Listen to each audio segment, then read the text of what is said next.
பணக்காரன் குடியேற பாட்டாளி வீடு கட்டுறான். ஆனாலும் அவனுக்கோர் வீடில்ல யாரு கேட்கிறான். பல பேரு தான் உடுத்த நெசவாளி நூல நெய்யறான். அட ஆனாலும் அவன் உடுத்த வேட்டி இல்ல யாரு கேட்கிறான்.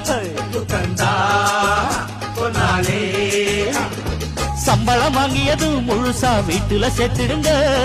மத்திய யார் பறிப்பா, பறிச்சா முட்டிய பேத்திடுங்க.